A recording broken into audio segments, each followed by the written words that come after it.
What's going on, you guys? Welcome on back to the channel.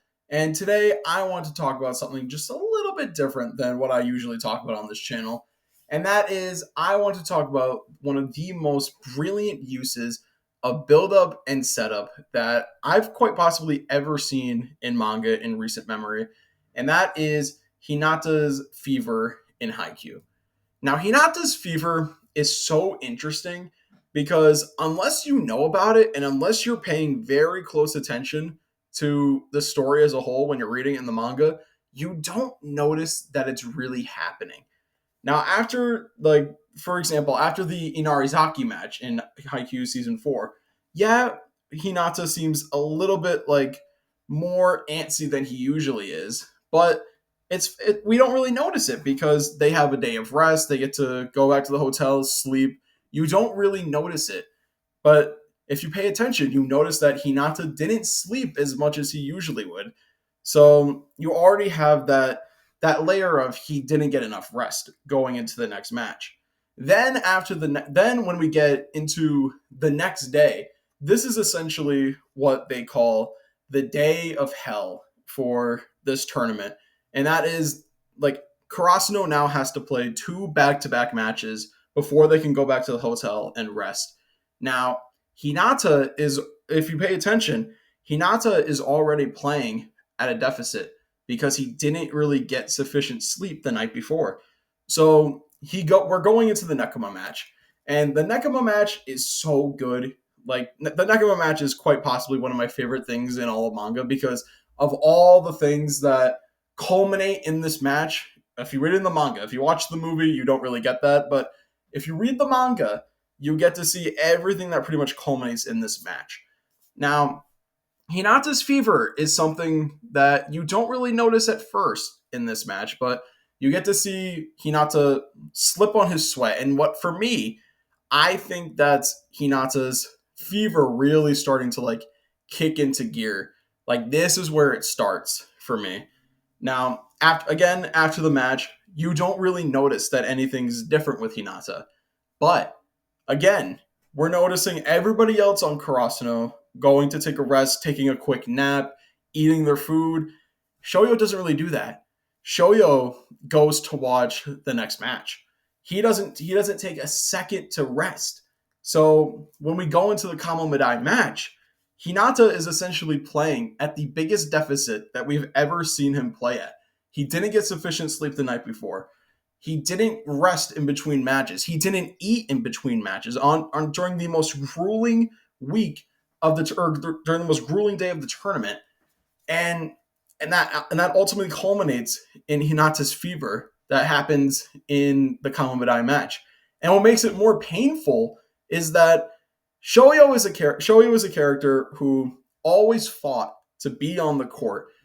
Like in middle school, he never got to play volleyball at all. He basically played by himself until he finally got to his first tournament near the end of middle school because he was able to get a bunch of kids from his school to make a team with him.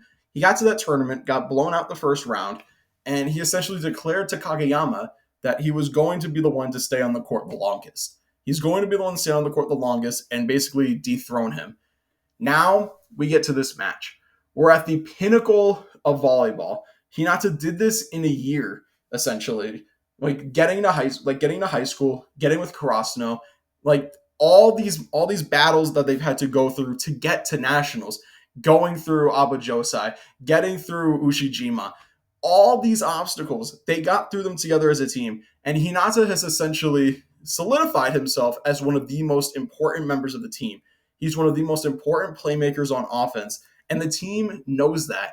And I think Hinata didn't really truly fully realize how much the team relies on him to get things going on offense. So when Hinata, when you see Hinata take control of the Kamamedai match, and he essentially declares that he's not the greatest giant, or he's not the little giant anymore. He's the greatest decoy. That's essentially Hinata taking it his story into his own hands, right? That's Hinata being I don't need to be that. I'm my own person. This is his new stage of his journey as a volleyball player. So when you see Hinata finally get to that point, he takes control of the match pretty much and like gets them to a 14-13 lead against Kamomedai. You think that this is going to be the spark. This is going to be the spark that gets Karasuno this win. And like, why wouldn't you think that? Because they won the second set. They had the momentum. They now have a lead against one of the best blocking teams in the nation. And then Hinata goes down to a fever because he didn't take care of himself throughout the tournament. That is why this is some of the most brilliant foreshadowing in all of manga, because if you're not paying close attention, you think that Karasuno is going to just like sail through nationals and win it all against like Bokuto. But no, because Hinata chose not to take care of himself, they lose. Because as we see in Takeda's monologue to like Hinata is one of the biggest differences on offense. So when Takeda's essentially talking to him, it's basically him being like, you need to take better care of yourself. Make sure you are never in this position again because you're so important to this team. That hits because Hinata was just someone that was always fighting to get on the court. But now that he's in this position, now that he realizes how important he is to the team, he realized that he can't do this to himself ever again. That's why this brilliant piece of foreshadowing from Furudate is so genius, because not only does it like pretty much set the stage for the rest of this arc to conclude, but it sets the stage for Hinata like in post time skip too. Like it helps all of his development there too. But I'm not going to delve too much into time skip Hinata. I mostly just wanted to focus on why this brilliant piece of foreshadowing is so brilliant. It's so cool, really. I love it so much. Like, I know a lot of people wanted Hinata and Karasuno to win nationals, but in my opinion, it's so much better that they didn't, because this brilliant piece of foreshadowing by Furudate shows that not just because you're on a high, it can come crashing down so quickly in sports. And that's pretty much the realistic like reality of sports, right? That's pretty much what it is. Like you could be on the biggest high and then you take a brutal loss and then you're right back to square one. But but then again though, as like that's as they say in the manga, what will you be tomorrow? I can't believe I stuttered over that. That was so bad. Just ignore that. But essentially, what will you be tomorrow? That's what propels Hinata through the rest of the story. He takes that loss and then he's able to rise above that and become the pinnacle of what he is today at the end of the story. That's why I love that. That's why I love that beautiful piece of foreshadowing that he layers out throughout the rest of the tournament, because it sets up Hinata for the future. And Hinata in the future is someone who you can tell now takes care of himself. He takes care of himself like perfectly. He balances himself out so that way he's not like overwhelmed or he doesn't have a fever again. So that's what I love about this, man. It's just so good. But I think that's going to do it for me. Sorry if this was a little bit all over the place.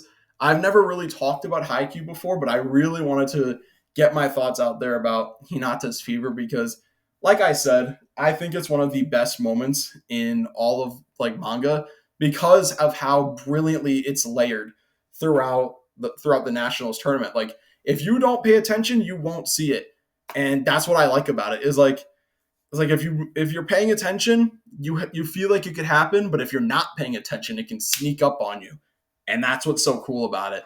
So I think I'm gonna leave it there. What do you guys think? How did you guys feel about Hinata's fever? Do you think similar to me that it's quite possibly one of the best moments in all of manga? Or do you think differently and you think there's something else that's completely different and that's better than this? Let me know what you guys think. Like, comment, subscribe. And as always, I'm going to talk to you guys next time. Bye.